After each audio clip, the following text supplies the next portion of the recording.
Neocomunal se inserta en un escenario especulativo donde la Smart City explota las plataformas digitales para generar un modelo perfecto de ciudad que reproduce rutinas. Un bucle causa-efecto que niega la confrontación, o lo que es lo mismo, la propia esencia de la ciudad. La Smart City es una anticiudad. Neocomunal es un espacio que se integra en la Smart City para hacer crítica de esta. Un centro de producción y consumo que redefine el papel de lo universitario como el teatro de la confrontación y el diálogo. Una antítesis que se organiza desde la contradicción. Una comuna probeta en la que usuarios ceden sus datos a cambio de simulaciones gratuitas. Existe en varios sitios a la vez, es un sistema sin conexión directa que trabaja de manera localizada en diversos usos horarios. Se compone de un núcleo duro deslocalizado, con una topología autónoma que requiere un régimen de inputs independiente a su localización, y de una interfaz blanda que se informa de las contingencias del medio y las adapta a los inputs del núcleo. Con este esquema podemos identificar tres subsistemas estratificados que se van a repetir en todas sus situaciones, un plano deslocalizado que trabaja distintos usos horarios, siguiendo la topología del núcleo. Un plano local que supone el contexto y un plano interfaz que media entre los dos. 4 contradicciones o confrontaciones son las herramientas de proyecto que vertebran la intervención. La confrontación entre lo real y lo simulado. Diseñar un sistema deslocalizado es entender la producción espacial desde el tiempo. Se han analizado los parámetros ambientales de las localizaciones que componen el sistema. Madrid acoge 3. La propia, Pekín y San Francisco. El solape de los ciclos solares provoca un espacio-tiempo virtual continuo sin cese de actividad. La simulación de usos horarios reproduce los movimientos del sol, se varía el color del cielo en función de la claridad, la intensidad lumínica y la interacción con la atmósfera simulada por una capa difusora de luz producida con humo y hielo seco.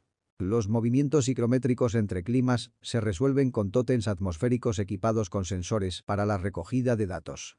Cámaras cuya resolución define el rango de actuación en 10 metros.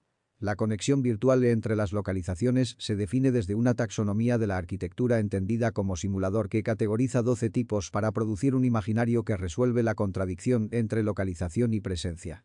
La confrontación entre lo gratuito y lo privado.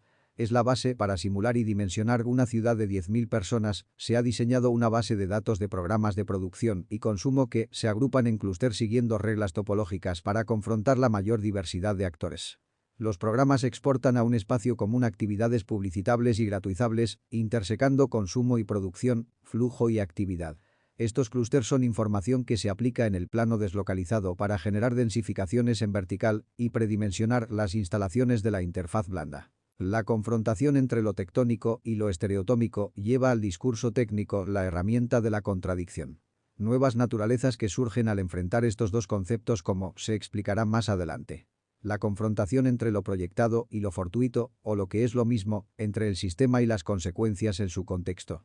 En el caso que nos ocupa, ciudad universitaria. Seguir hablando de esta como una zonificación de la sociedad del conocimiento no tiene sentido.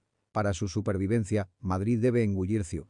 La A6 genera una brecha que la divide en dos y la margina de la ecología urbana de Madrid. La glorieta de Cardenal Cisneros se encuentra vacía en horas de poco uso y se congestiona en horas punta. Una discontinuidad en el eje vertebral del campus. El trazado viario provoca la desconexión de 3 de sus manzanas adyacentes. Es la última interfaz viaria antes de entrar en la capital, donde actuar como catalizador del desarrollo urbano. Tras analizar el funcionamiento de la glorieta actual, se propone pasar a una glorieta fluida con una velocidad de diseño de 70 km por hora y circulación de 40 km hora. Para ello se desfasa hasta alcanzar un radio de 70 metros, se reducen a 2 los carriles y se eleva a 6.4 metros. Esta primera acotación sirve como base para definir la intervención. El gran espacio liberado se domestica con un plano cuyo espesor se limita por las cotas de la glorieta, de 6.4 a 10.8 metros. Este elemento es la interfaz blanda del sistema, un nuevo horizonte que reconcilia ciudad e infraestructura. Se ensancha en los puntos de contacto con las 3 manzanas desconectadas. Jerarquiza la plaza y libera la carga sobre las 6 agujereándose para respetar las visuales de los hitos próximos. Los flujos externos definen dónde se puede construir y dónde no. Estas bases sirven para localizar los puntos de aplicación de los clústeres, dando lugar a una dicotomía entre dos planos. Un plano deslocalizado de islas autónomas. Europa, Asia y América que flotan sobre la plaza del plano local. Entre los dos elementos aparece un tercer extraño, la interfaz blanda. Un estrato de tránsito que permeabiliza a los otros dos y aglutina todos los flujos de personas, materia e instalaciones que localizan el sistema y deslocalizan Madrid. Se producen nuevas lecturas de la plaza liberada. Un cinturón verde asegura el flujo ecológico y difumina el borde.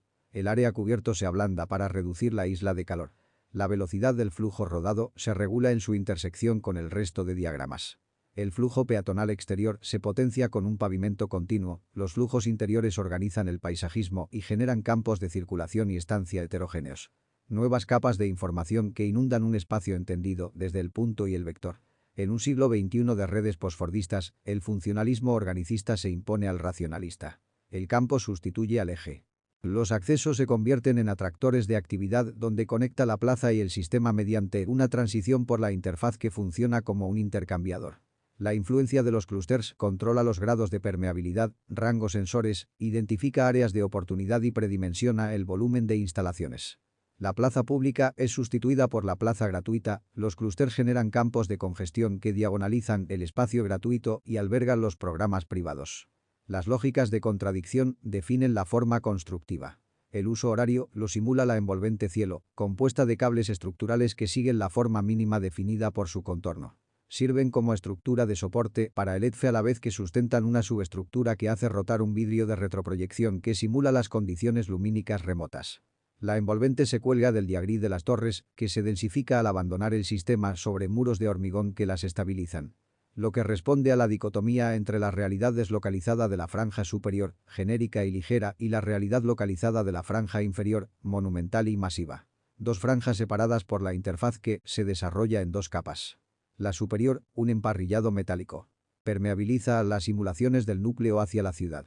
La capa inferior se calcula como una cáscara que trabaja solo a compresión, cuyas líneas de fuerza son sustituidas por nervios de granito tesado para maximizar su rigidez y permite la permeabilidad del emparrillado, distribuyendo todo el peso de la interfaz mediante las claves. Los apoyos interiores se multiplican para reducir la solicitación de la piedra. La economía del coste marginal cero permite que todos los encuentros sean distintos. Perfiles de 10 metros y medio que maximizan su esbeltez traccionándose con una deformación impuesta en el emparrillado. La estructura de granito se encuentra así, en un limbo entre el apoyo y la suspensión. El arriostramiento perimetral muta con la geometría de la cubierta para dar continuidad a toda la envolvente. Una nube que flota sobre la precipitación pétrea de sus fuerzas. Neocomunal es una reflexión sobre las relaciones topológicas que surgen entre lo infraestructural y lo doméstico. Es una contradicción entre la deslocalización y la localización, lo digital y lo físico, lo gratuito y lo público, lo proyectado y lo fortuito. Una contradicción constante en la que las esferas implosionan pero las espumas viven. Neocomunal es la ciudad gratuita como teatro del mundo. Gracias por su atención, Humanoho 100.101.010.001.